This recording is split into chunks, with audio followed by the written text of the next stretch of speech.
Hi guys, today I'll be bringing you a review of God of War. That was a really fun game. With the previous games in the series, God of War 1, 2, 3, and all, I've enjoyed them and I've had fun with them, but this one I can really see just picking up and playing, and even after I beat it, just constantly keep playing it. There's one con that I had with it, otherwise I would say it is Game of the Year material. I'll just start off by saying the con. The con was I didn't know much about it. I tried to stay away from it as much as possible, that way I can get a clear review from just non-biased from how I enjoyed it. What I did know though is that everyone was saying it's a God of War game, it's a new game, and it's open world. I kept hearing the word open world, like Skyrim, open world, so I was so excited.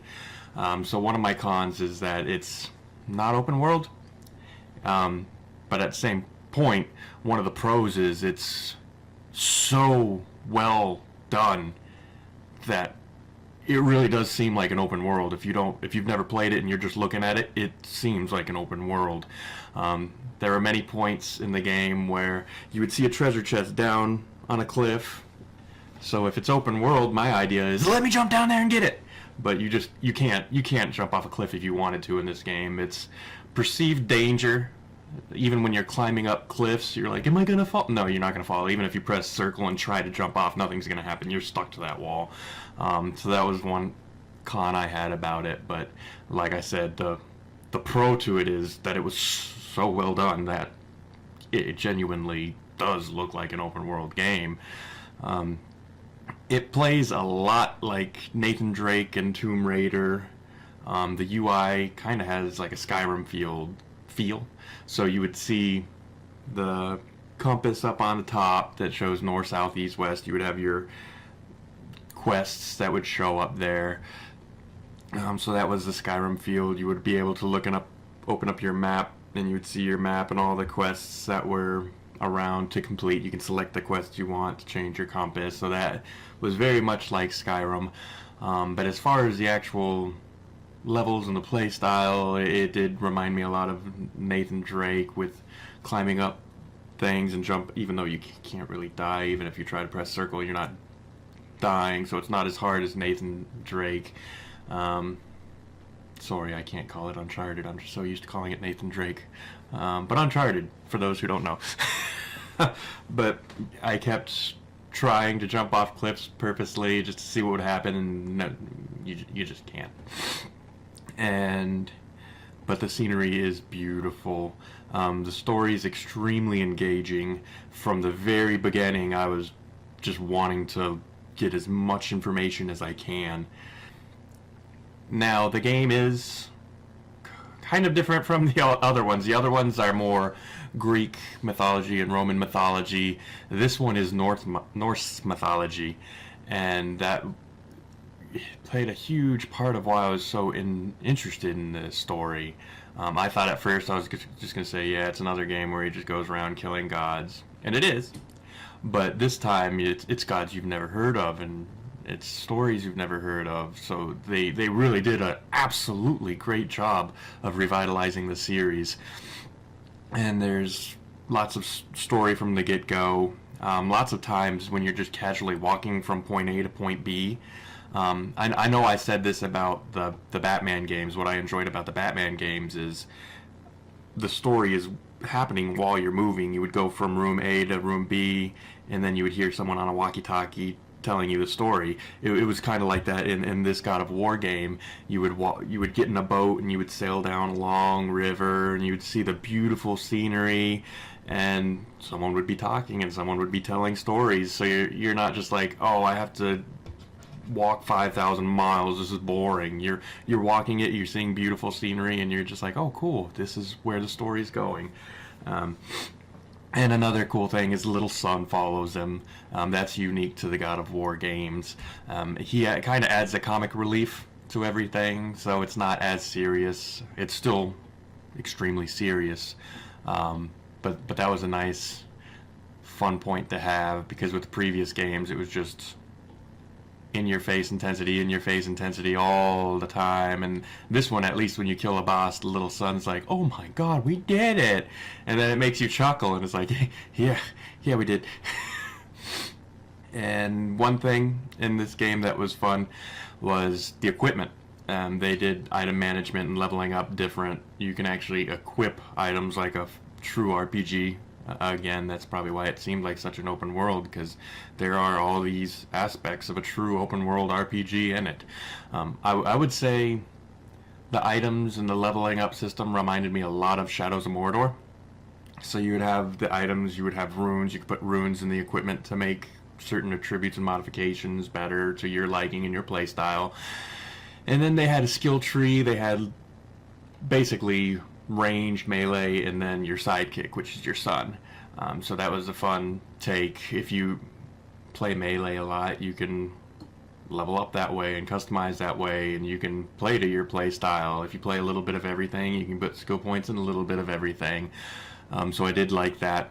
The monsters and the bosses did seem kind of, I don't know how to say it, perfect as far as the difficulty level. I know on God of War 3, one of my huge things was when you put it on normal difficulty, you're dying non-stop. And to me, it wasn't a true normal difficulty. But in this one, you die one time and say, holy crap, what just happened? You die a second time and say, that's what happened. And then you go back a third time and kick some butt, which I think is perfect. You die, you learn, you grow. That's how games should be. God of War 3 was like, even if you knew what to do, you're just like, I can't, which is fine for hard mode, but for normal, it should be a figure out, assess, you're good. And that's how this game is. This game is that perfect difficulty where you get your butt smashed and then say, oh wait, maybe I need to pay attention. And as far as exploring goes, I haven't delved too much into it because I did want to play the story. It was so intense that I just wanted to keep going. Normally games, I played it at first where I was just like, let's see every room in this dungeon, let's see every room in this map, open up every treasure chest.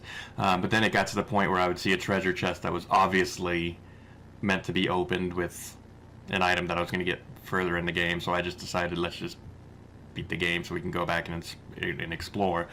But I can tell right off the bat that there are huge amounts to explore. It's a monstrous map. When you first start playing, it doesn't seem like it, but then it slowly grows, and then it slowly grows, and then it slowly grows, and then it just expands and explodes. And when it exploded, that's when I was like, okay, yeah, I can't just keep doing this. I gotta stick to a plan and play the game. But there are monster grinding experience, monster grinding for materials. You can use materials to level up your equipment. So it is a true RPG. It's a wonderful game. I'm loving everything about it so far. And like I said, the sun is with you. One of the fun mechanics about it is that you can press the square button to have your son attack whatever you're targeting. So it does have this left-right mindset. You got to use the R2 buttons and R1 button to fire and aim, and hit triangle to bring your axe back if you're doing like melee. But then on top of that, you're just like, well, what is my son doing? Am I just sitting there? Your son can press a square button to stun monsters or to do damage. So it's really fun strategic way. I realized most of the times I was dying on the bosses because I was so focused on hitting him with my axe, and then I was like, wait a second, if I just spam my son's arrows, not only does it slow the monster down, but I can do more attacks too. So it's a side thing, but at the same time, if you utilize it, that's what makes the combat really flow and really engaging. So it's fun to have that aspect of the game. One thing, drawback, it's not a drawback, but I can see a lot of people saying there's not too many easy trophies. You do have to play the game and grind to get these trophies. You don't just beat a monster, get a trophy, beat a monster, get a trophy. It really is game events you do that gives you trophies. So you do have to spend some time. If you're the person who loves getting trophies, it's going to be sad at first, but the game is definitely well worth playing. And I'm sure once you get end game, the trophies are just going to start flying once you do all the side missions and all that stuff. Definitely rewarding though, because when you do get a trophy, you're like, oh man, yeah, I did beat that guy. That guy was intense.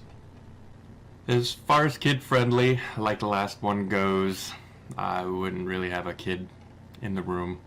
If you had to, absolutely make sure there's not a cinematic going on, because the cinematics do get intense. There are finishing moves.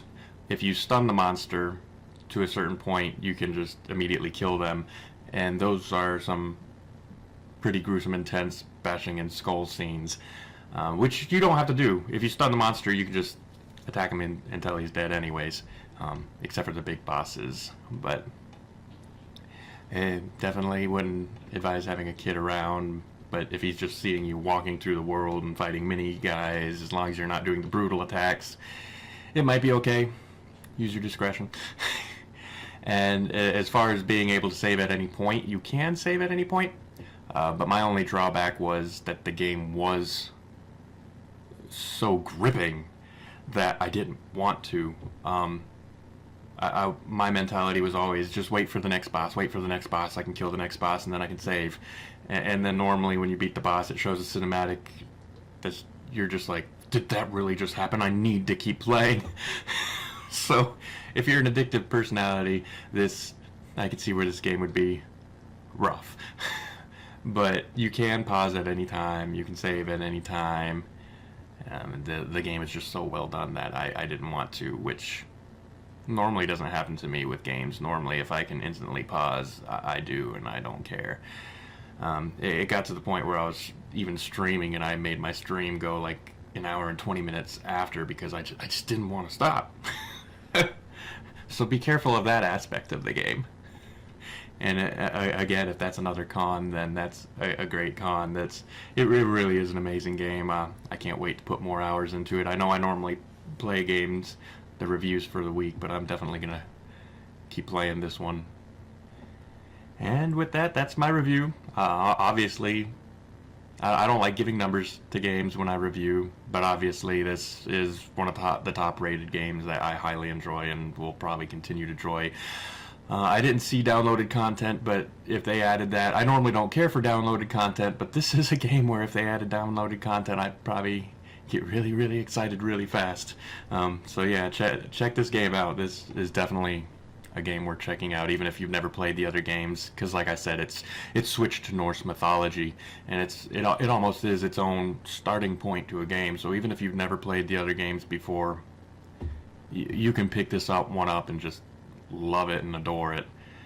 And as always, thanks you guys for watching, and if you liked, hit the like, subscribe button, and if you want to check me out on stream for the next review video, we'll love to have you by.